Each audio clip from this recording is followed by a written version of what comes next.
Assalamualaikum warahmatullahi wabarakatuh. Jumpa kembali dengan Gus Win. Kali ini saya akan bawakan materi untuk anak-anak yang lagi asik belajar akuntansi dan masuk pada materi jurnal penyesuaian. Jurnal penyesuaian ini dimaksudkan untuk membuat satu catatan laporan yang menunjukkan nilai yang sebenarnya terjadi di akhir periode akuntansi. Karena di awal periode dengan di akhir tentu ada perubahan, mungkin ada sejumlah penggunaan fasilitas, penggunaan dana dan sebagainya, sehingga nilainya akan berubah. Nah, kali ini kita akan khusus belajar untuk jurnal penyesuaian hanya untuk akun beban. Untuk akun yang lain nanti di video-video berikutnya supaya durasinya tidak terlalu panjang.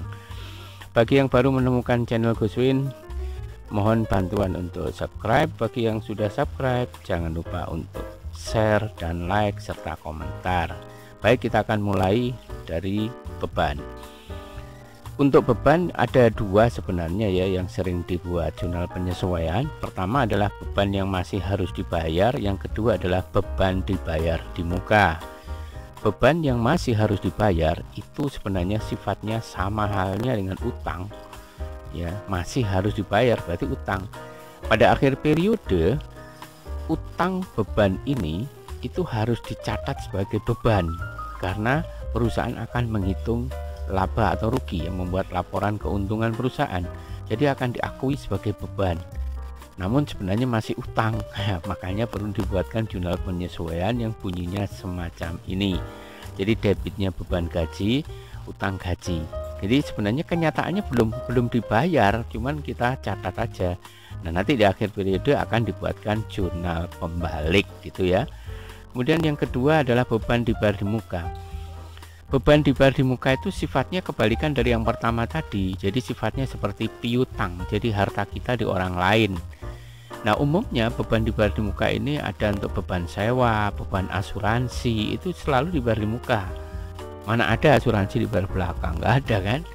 Jadi ya misalnya BPJS gitu, kita kan bayar dulu baru akan menikmati fasilitas. Bukan kita dilayani dulu baru bayar berikutnya, lain ya. Jadi beban dibayar di muka. Nah, beban dibayar di muka ini nanti akan dibuatkan jurnal penyesuaian pada akhir periode. Karena nilai dari beban yang dibayar di muka itu ada yang sudah terpakai atau periodenya sudah lewat sehingga dia akan diakui sebagai beban.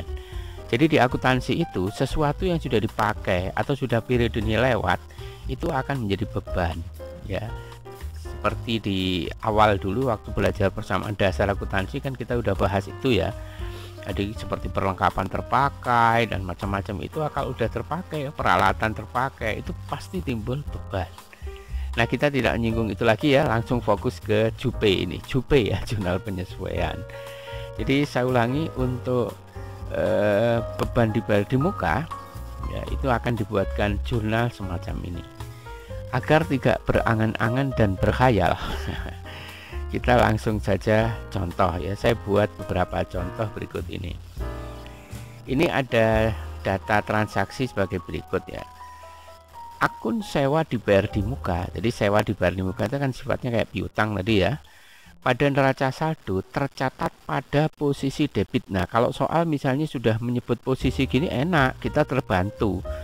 Ya, umumnya kalau level soal sudah agak tinggi, posisi debit atau kredit nggak akan disebut. Kita harus sudah paham sewa dibayar di muka itu posisinya di mana, kita harus paham. Kan sebenarnya sewa dibayar di muka itu kita bayar duluan, uang kita udah dipegang orang lain.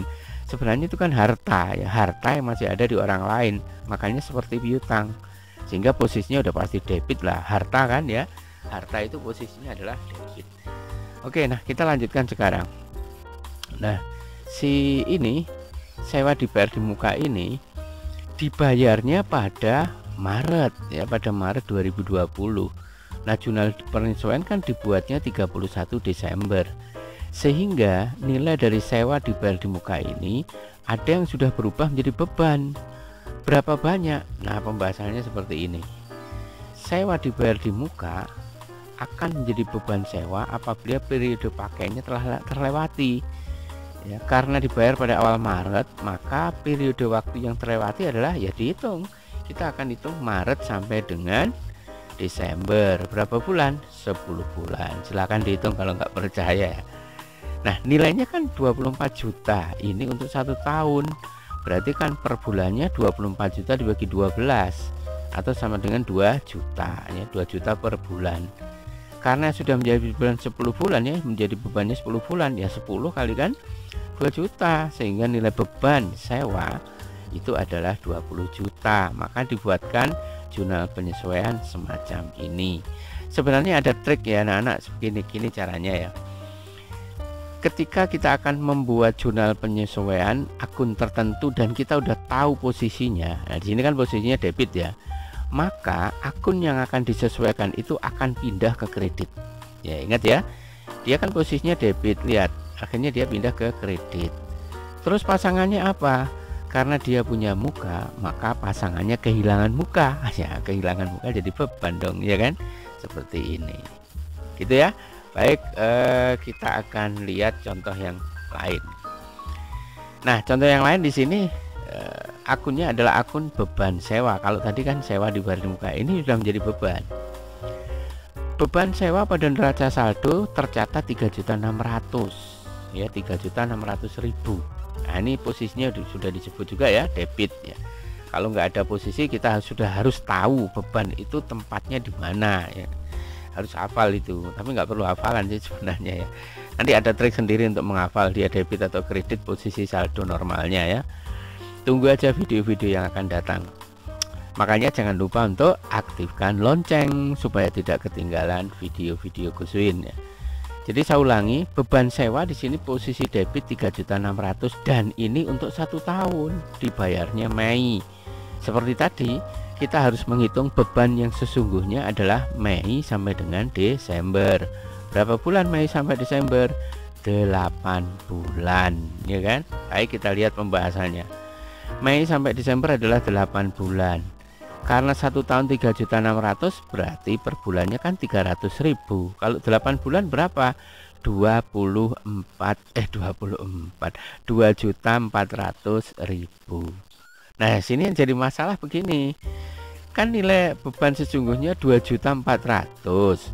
Namun dalam neraca saldo tercatat nilai beban sewa itu 3.600.000. Kesimpulannya, nilai yang tercatat di neraca saldo ini kelebihan. Artinya, karena dia kelebihan, maka dia harus dikurangi. Cara nguranginya gimana?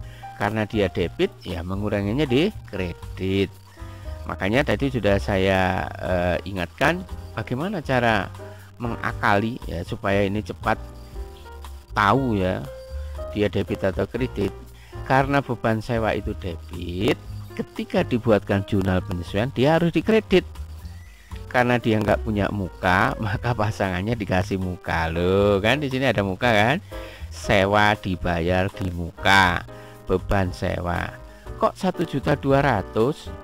Loh iya kan, tadi kan kita hitung nilai beban sesungguhnya adalah 2,4 juta. Tapi tercantumnya sekian, berarti ini kebanyakan. Oleh sebab itu harus dikurangi 1.200.000. Nah, jadi anak-anak ya, jurnal penyesuaian itu sebenarnya hanya membutuhkan logika berpikir karena kita akan menampilkan data yang sesungguhnya gitu loh. Nggak terlalu sulit sebenarnya. Maka kuasai dulu jurnal umum, baru mahir di jurnal penyesuaian. Baik, saya bawakan contoh yang lain. Bagaimana kalau misalnya di sini ada beban yang belum dibayar? Nah, ini kan gaji pada neraca saldo tercatat sekian. Data penyesuaian akhir periode mencatat bahwa masih terdapat gaji yang belum dibayar.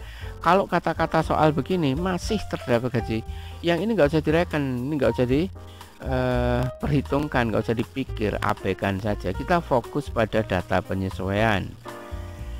Gaji yang belum dibayar itu namanya utang. Padahal pada akhir periode nanti si perusahaan harus mencatat atau membuat laporan laba rugi, sehingga apa yang belum dibayar ini karena sudah terhitung ya harus dianggap sebagai beban meskipun belum terbayarkan. maka akan dibuatkan jurnal penyesuaian semacam ini. Ya, ini sudah saya beri keterangan ya. Beban gaji yang belum terbayar merupakan utang beban gaji akhir periode akuntansi, perlu dibuat penyesuaian dengan mendebit akun beban gaji dan mengkredit akun utang beban gaji. Itu berapa nilainya? Ya yang belum dibayar berapa, gitu aja kan, nggak sulit. Oke, soal terakhir. Ini ada dua kasus ya, ada data di neraca saldo, sewa dibayar di muka, dan beban iklan. Kita akan buat jurnal penyesuaian dua-duanya. Pertama, kita akan buat jurnal penyesuaian untuk sewa dibayar di muka ini.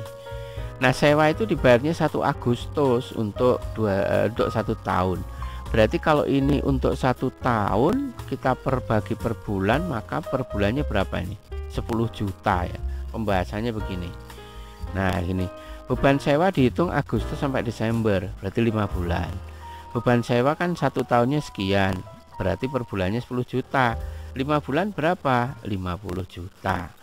Maka pada bulan Desember, nah seperti tadi kan, ini kan debit, ketika dibuatkan jurnal penyesuaian dia akan pindah ke kredit, gitu kan. Pasangannya kehilangan muka menjadi beban. Nah, angkanya berapa? Baru kita mikir. Angka yang tercantum di sini adalah angka beban sewa, karena akun yang baru muncul kan ini. Ya, angka beban sewa dari mana ini? Yang terpakai atau yang periodenya udah lewat, yaitu 50 juta atau 5 bulan. Itu ya. Baik, yang terakhir. Iklan dibayar untuk 10 edisi. Di sini nilainya 60 juta. Untuk 10 edisi, berarti tiap edisi berapa? Tiap edisi berarti 6 juta. Sampai akhir tahun baru 6 kali tayang. Berarti hitungannya seperti ini. Nah, ini kan 6 kali 6 juta atau 36 juta. Di sini tercatat iklan 60, padahal seharusnya 36. Nah, kembali lagi, yang tercatat pada neraca saldo ini kebanyakan, karena menurut hitungan nilai 60 juta baru terpakai 6 kali, sehingga beban iklan yang sesungguhnya itu hanya 36 juta. Nah, bagaimana caranya agar tampil di laporan nanti benar-benar 36? Kurangi saja dia. Ya, 60 juta dikurangi 36, jadilah berapa? 24 juta.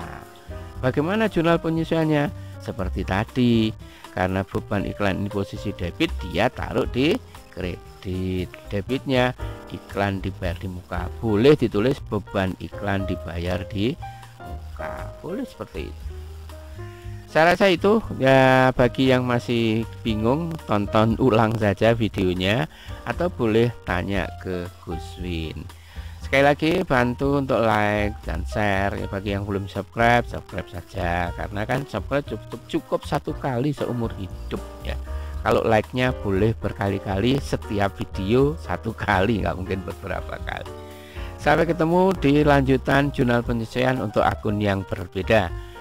Assalamualaikum warahmatullahi wabarakatuh.